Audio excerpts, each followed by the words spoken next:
बिस्मिल्लाहिर्रहमानिर्रहीम। नाज़रीन, आपको हमारे फेसबुक पेज और यूट्यूब चैनल पे खुश आमदीद। तो बात करेंगे थोड़ा आम के मुरब्बे के हवाले से।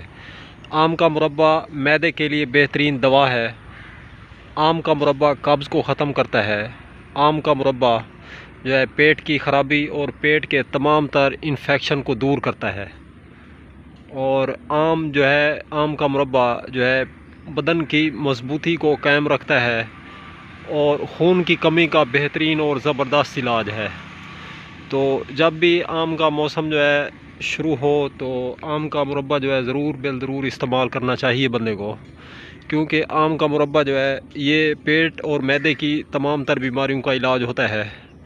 तो आम को जिस टाइम इस्तेमाल किया जाए आम के मुरब्बे को, तो जब उसका शीरा बनाया जाए तो उसके अंदर जो है एक शरबत संदल की बोतल ज़रूर डाल दी जाए, या शीरे के अंदर ही जो है थोड़ा सा संदल वगैरह जो है ऐड ज़रूर कर दिया जाए, क्योंकि इससे जो मुरब्बे की तपश और गर्मी होती है ये ख़त्म हो जाती है।